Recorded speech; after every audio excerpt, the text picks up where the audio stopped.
This is Courage Barbell, and I'm your host, Chad Ikes.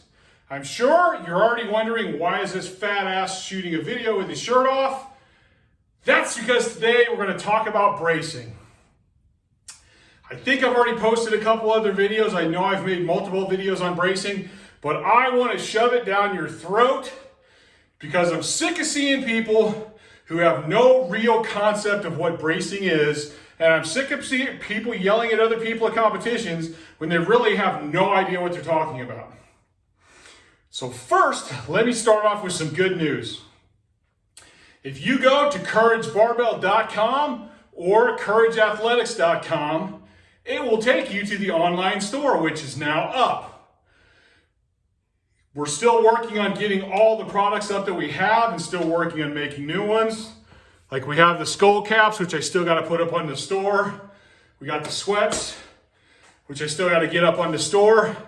But we already have a few of the t-shirts up. We got some water bottles coming, a couple other things. So please, if you want to support the channel, if you want to help make it so I can make more videos and more content, please support Courage Barbell by going to the store and getting some cool apparel. Also, I want to ask you guys, go to Chad Ikes on Instagram and follow me. Help me grow that, which helps me grow everything else. Please, after you watch this video, if you like it, please like it on the YouTube. Like it on the YouTube.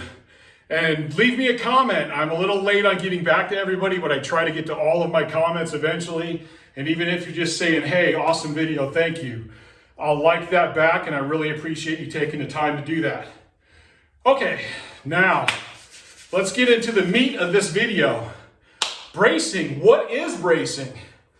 Now, if you go to competitions or you go to a lot of local gyms, you're going to see a lot of people yelling, tighten the abs or push the abs out or brace, brace, brace. But a lot of people, they only think of bracing as pushing out or pushing out and tightening.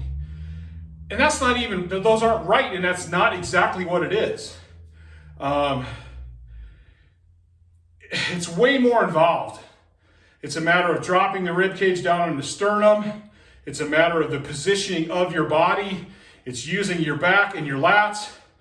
It's very involved. So, let me start with breathing. Now, breathing and bracing are actually two different things, but I've always found it easier to teach bracing by teaching belly breathing first, which actually is the proper way to breathe. If you're going and lifting your rib cage, if you look at your rib cage and your spine, you're really hardly expanding your rib cage. You're just lifting the whole thing like this. So your lungs really don't have more room to fill with air. If you breathe through your belly and you're using your diaphragm, which your diaphragm is like a cone-shaped muscle, and it's up here. And when you breathe in, and you breathe into your belly, your diaphragm pushes the belly out and opens this cavity up to get more air and let your lungs fill up. So they have more room to fill up with air. So when we're practicing, when we learn how to belly breathe, it's going to make it easier to learn how to brace. All belly breathing is, you're not really breathing into your belly, by the way. You're still breathing into your lungs. But your diaphragm is pushing down, which expands all of this. So if I'm standing here, okay, relax. And I relax completely. Take a deep breath.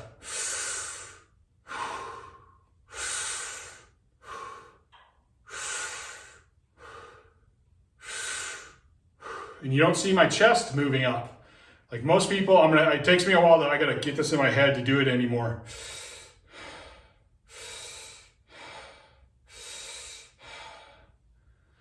That's chest breathing, which actually is not bad to do every now and then just to help keep your chest open.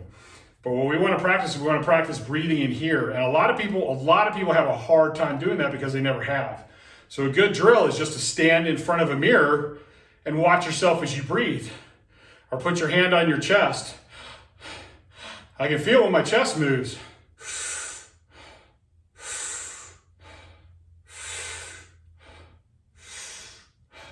Now I can feel my chest not moving. So that very simply is belly breathing. I like to practice this on the floor in a sit-up position with the back in neutral. That's my favorite thing to do, to get people to belly breathe. Now, when we're going to talk about neutral back, because you want your back in neutral before you brace. That's part of the whole bracing. A lot of times when I say neutral and when I worked in physical therapy, people would hear neutral and immediately go into a flat back.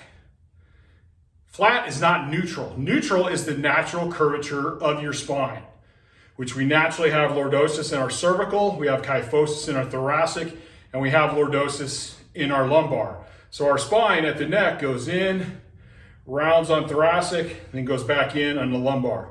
That's the natural curve of your spine. Now it's a little different for everybody based on how their sacrum and their hips are built, based on how each vertebrae is built. Some people have a naturally big arch in their low back. Some people don't have as much of an arch in their low back.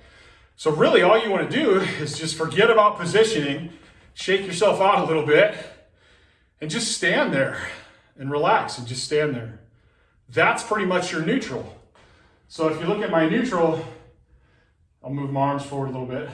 There is a little bit of a curve right here in the low back. And then you have the thoracic, and then you have a little bit of a curve here. So this is my natural arched position. This is neutral for me. Okay, now you have to think about, you have a whole rib cage of structure up here. Okay, down here we have our whole pelvis, which wraps all the way around, and our legs come off of that. So our weakest point is this midsection right here, because all we have is a spine in the back. And even at that spine is so mobile, it can do all kinds of stuff. So we need to figure out how to make this all work right.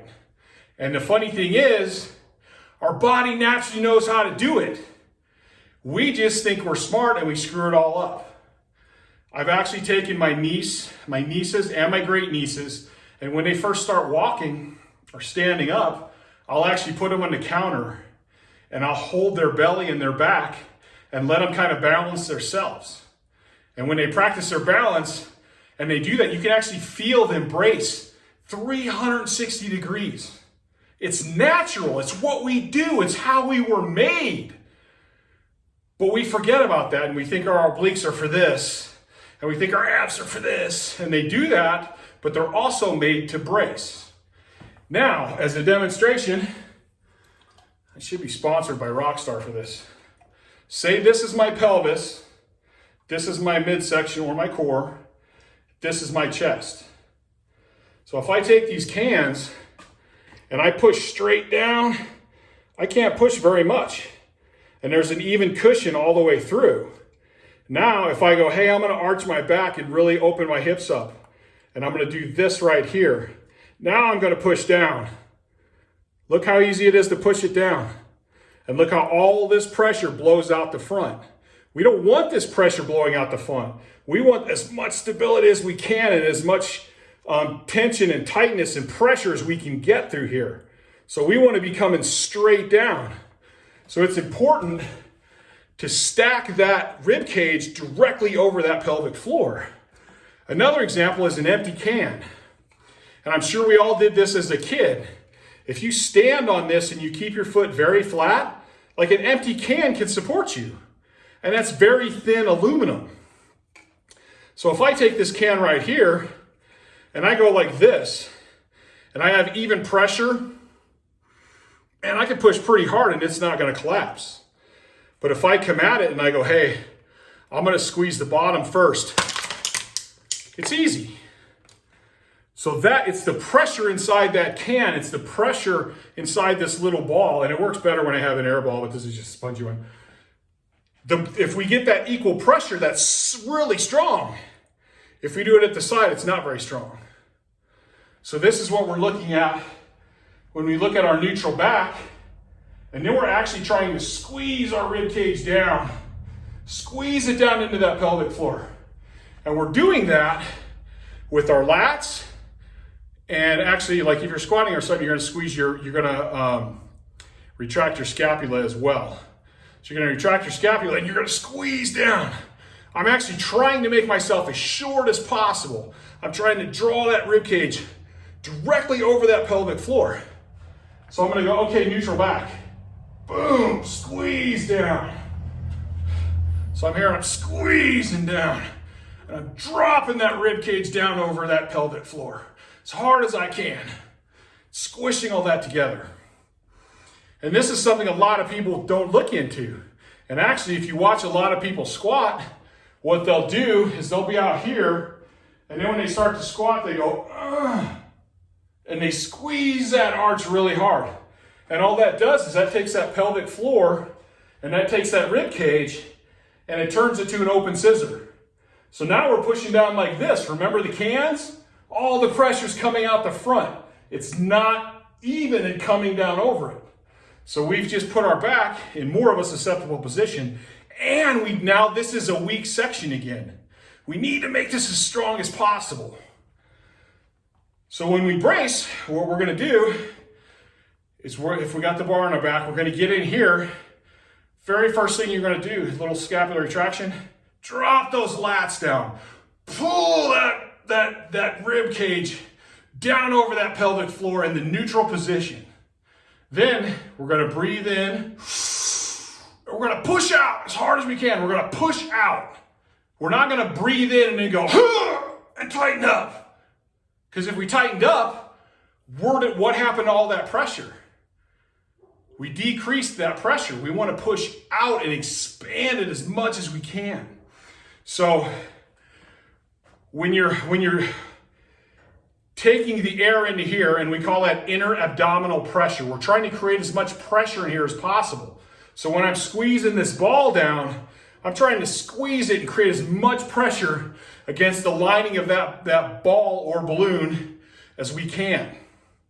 So if I'm pulling it in and tightening it, I'm not really increasing that pressure. All I'm doing is shoving my diaphragm back up. Or I want my diaphragm down and pushing out. So you can see if I flex, oh, look at that, Chad's got a little bit of abs. Oh yeah. Well, you don't want to see the abs. So I have abs right here, but watch when I go. You don't see all the definition of the muscle. You just see this big round part here. And also, yeah, I come out more in here in the midsection because my rib cage is here and my pelvic floor is way down here. And in the back, I have my iliac crest up here and my last rib here. So there's not really as much room to actually see it expanding out the back. But when you do that, if you put your thumb right above your iliac crest and just below your last rib, when you brace, like you should feel that pressure expand out the back as well. So when I'm here, you see here a lot, but I'm actually expanding 360 degrees. I'm coming all the way around right here, all the way. So you'll see there's actually pressure right here now, where when I relax, I can push in easy. So it's a 360 degree pressure all the way around there. And when you do this, you should actually feel pressure increase throughout your whole body if you have good IAP. And then if you try to bend over with IAP, that pressure should increase even more. So again, let's say you're doing a squat. I brace before I even pick up the bar, but let's say I have the bar on my back and I'm in position right here. I'm gonna root first of all, and I'm gonna hold my root the whole time. So once the bar's up here, what I'm gonna do is make sure my shoulder blades are together. First of all, I'm gonna get in neutral position once I walk out or monolift. In neutral back, okay, not super arched, not flat back, that neutral back. Then I'm gonna squeeze the shoulder blades together, drop the shoulder blades down, and trying to drop my rib cage down just over my pelvic floor, which is just squishing all this together, which is gonna allow me to get even greater pressure.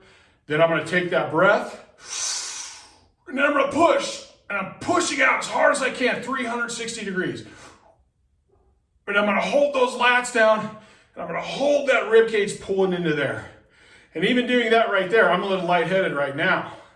But just imagine once you have that pressure and then you start squatting down, it's just going to increase. And you're going to have so much pressure at the bottom that it's going to help you pop off the floor. The other day, on Elite FTS, we did some videos when I was back to do the podcast there. And I talked about building this pressure in the deadlift and how the weight will literally pop off the floor just because of your pressure. I want to make another video about that, so keep watching the channel. And I will explain that more and more, because apparently people don't understand pressure in the deadlift. It's the same thing. You get it in the squat and the bench. Why don't you want to get it in the deadlift? And if you're bracing right, you will. So now we're pushing out. Imagine once you put your belt on. Now you actually have a belt to push against, so you can create even more pressure. And that is why a good belt is a nice thick leather. It's not thick in terms of support to keeping it from bend. It's thick in terms of not being able to, it won't stretch. You can push against it as hard as you want, and it's going to take you forever to hog out those holes. And that's why one of my favorite cues is stretch the belt, stretch the belt. I'm not going push out and break. I'm like, stretch it, push on that belt so hard that you're going to stretch it out. Try to bust that buckle because you're pushing so hard on it. So that is basically the ABCs of bracing.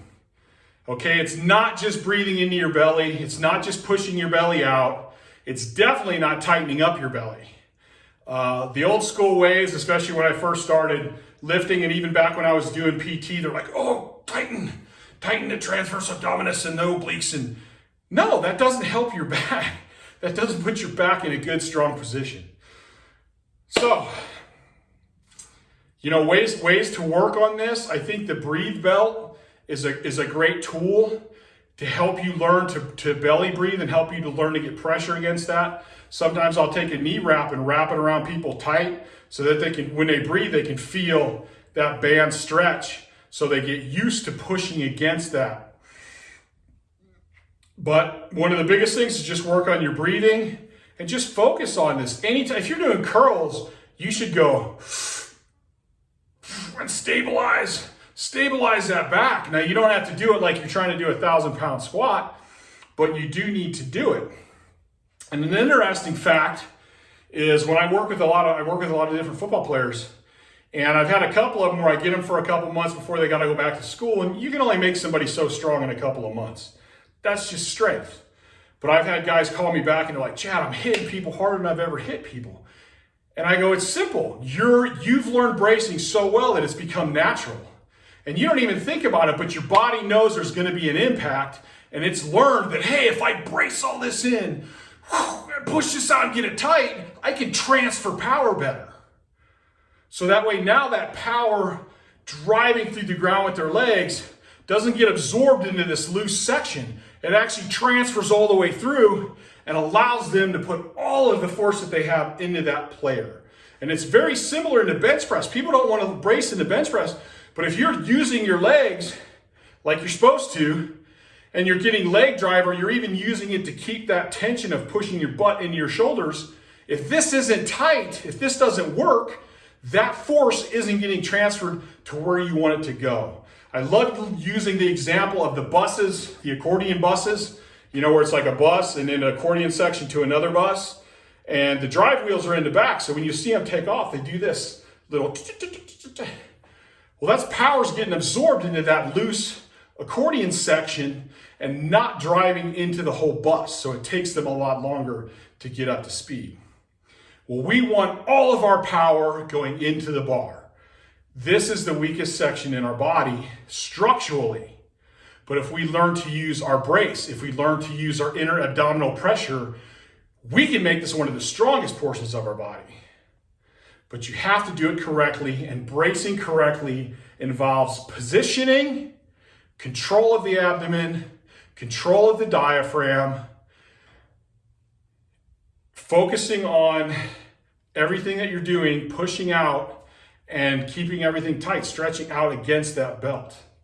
By tight, I don't mean tight by tight, I mean tight by, oh, like I'm literally pushing out 360 degrees as hard as I can. So please give this a try, start working on it. As I said, this is a natural thing our bodies do But we've made so many mistakes in our lives and created such bad habits that now it's going to take a little while to get back to it. So if you don't get it right away, don't get frustrated. If you get frustrated, use your frustration. Learn it. If you're frustrated, get pissed off and learn it. Make yourself learn it. When you get it down and you get it right, I guarantee if you don't thank me for this video, you're still going to be excited as shit because this is going to increase your lifts a bunch. If you're not bracing right now and you learn to brace correctly, it's 50, 100 pounds without even getting stronger on your squat. It's going to add to your bench. It's going to add a bunch to your deadlift. Trust me, this is worth learning, and it's a key to keeping your back healthy and safe. All right, guys, I'm going to let you go. Please like the channel. Please subscribe to the channel. And have fun training, man. Get stronger. Trust me, if you learn your technique, if you learn these things, if you live with intent, you're going to see better results, which is going to make it even more fun. All right, guys. Naked Guy signing off.